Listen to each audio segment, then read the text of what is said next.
guys! So for today's vlog, no more kalokohan, no more a day email for today's video, or no more singing dahil we're going to talk about WWE WrestleMania 42. Yes, we're going to talk about wrestling. So if you're not a fan of wrestling, you can skip this video, but if you're a fan of wrestling at interesado kang malaman kung ano yung sasabihin ko, you better follow me and watch this video.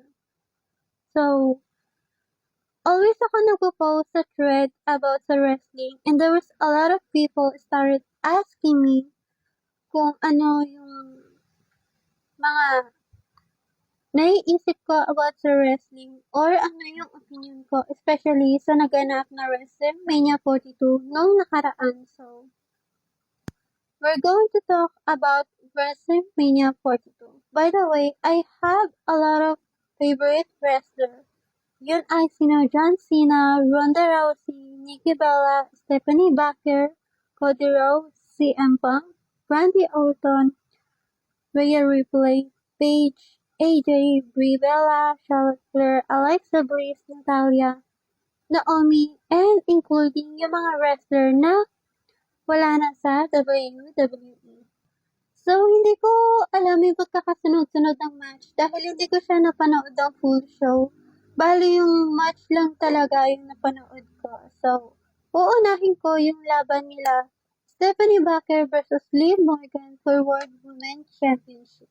So, I'm feeling bad for Stephanie because after that match, kita naman sa mga video from fans na nag-apologize siya dahil feeling niya na disappoint niya yung fans na nag-expect na mananalo siya na she can beat Liv. Pero, natalo siya kasi nga may mga kasama si Liv at mag-isa lang.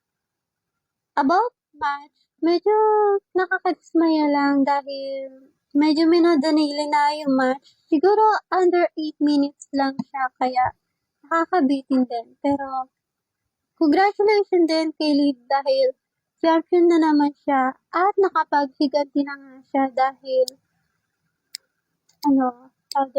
sa mga nakaraang araw, diba? Or sa mga Raw, sa mga segment nila, Stephanie insulting her. Kaya naman nagbow si Liv na maghihiganti siya at tatalunin niya si Stephanie Baker, which nagtagumpay siya. So, I'm going to rate this match 10/10. Isunod naman natin yung laban nila AJ Lee versus Becky Lynch for Intercontinental Championship. Hindi ko ito masyadong napanood, but I'm expecting talaga na AJ Lee will return her title because she's also determined to keep her title.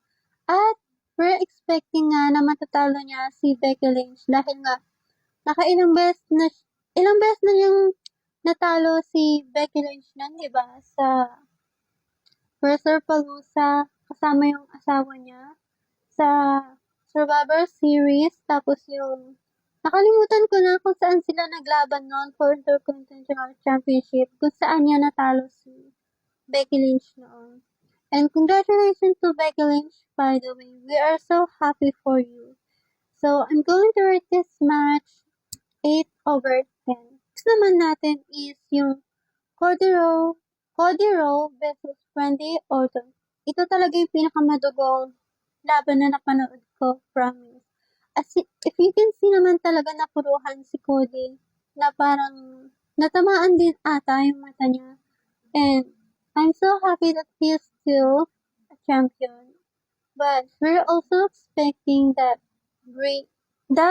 Randy can beat him so he become a champion again kasi di ba sabi niya noon gusto niyang matalo si Cody para maabot niya yung 17th time championship history nila John Cena at yung parang maging 15th champion ata siya.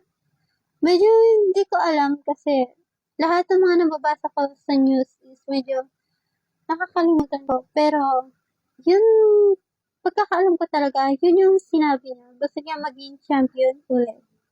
Next is For Fatal Women's Tag Team Champion naman tayo.